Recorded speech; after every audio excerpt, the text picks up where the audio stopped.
Información desde Nueva York, nuestra enviada especial Aisa García tiene más detalles a esta hora. Adelante. Gracias por regresar los micrófonos hasta Naciones Unidas aquí en Nueva York. Y bueno, a esta hora tenemos la oportunidad de conversar con el embajador de Venezuela ante Naciones Unidas, Joaquín Pérez, quien ha sido uno de los coordinadores del gran mapa que hizo Venezuela sobre las sanciones que hoy por hoy están vigentes en el mundo. O más bien, rectifico, las mal llamadas sanciones, porque son medidas unilaterales y además ilegítimas, porque no han sido aprobadas por ningún Consejo de Seguridad ni nada aquí en Naciones Unidas, son medidas unilaterales. Y bueno, usted hoy ha hablado ante la máxima tribuna de Naciones Unidas, o una de las tribunas de Naciones Unidas, sobre el tema del bloqueo de más de 6 décadas contra Cuba. ¿Cuál es la posición de Venezuela? Correcto, sí, buenas tardes. Primero un saludo a todos los televidentes de Telesur y en Venezuela y en Cuba. Hoy estuvimos aquí, defendiendo el derecho de Cuba no solo al desarrollo, sino a vivir en paz, su derecho a la salud, a la alimentación, su derecho a existir como pueblo libre, independiente y soberano en revolución. Son más de 31 países los que están sometidos a estas crueles políticas de medidas coercitivas unilaterales, como tú bien comentabas.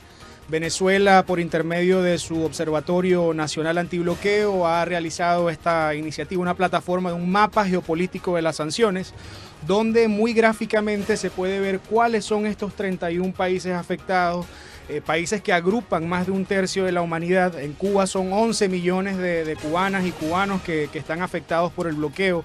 No hay ni una sola familia cubana que esté exenta del impacto del bloqueo, y eso así ha quedado reflejado. Es muy importante. El secretario general ha descrito esta realidad en el informe que ha presentado, que presenta anualmente a la Asamblea General y se actualiza de manera rutinaria.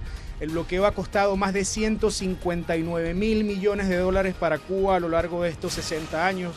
Son recursos que están confiscados, fuentes de financiación para acceder al desarrollo, a la compra de vacunas, medicamentos, alimentación, combustible. Afecta a todos los sectores del país. Y bueno, ahí está Venezuela alzando su voz, como lo hizo el presidente Chávez en su momento, como lo hace ahora el presidente Nicolás Maduro, y en el marco de la diplomacia bolivariana de paz, exigiendo el levantamiento completo, total e inmediato de ese criminal bloqueo.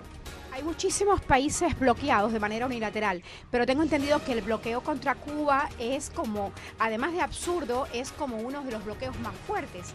Y la administración de Joe Biden no ha cambiado nada, o más bien las máximas hostilidades continúan contra Cuba. ¿Qué pasa? ¿Qué pasa en esta comunidad internacional donde las resoluciones se aprueban año tras año y continúa este bloqueo unilateral?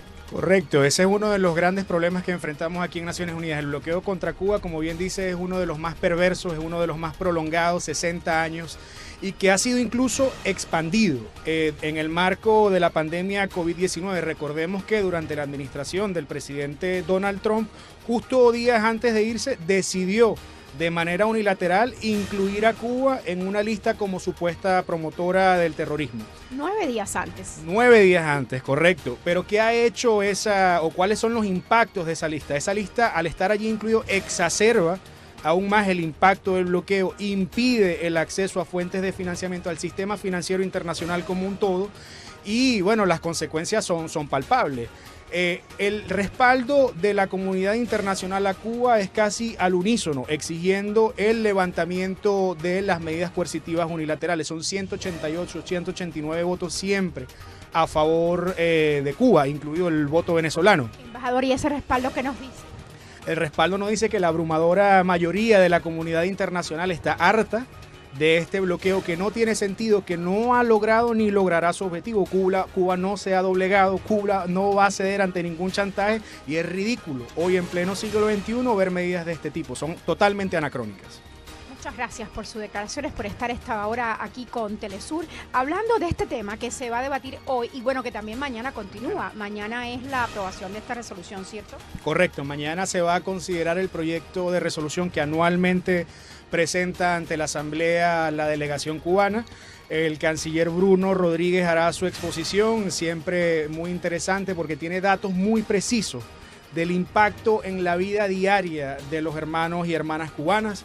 Esperamos que una vez más el texto sea aprobado por una abrumadora mayoría de la Asamblea General. Gracias, embajador Joaquín Pérez, por estar hoy con nosotros. Y bueno, regreso a los micrófonos hasta Caracas, Venezuela, para continuar con nuestra programación.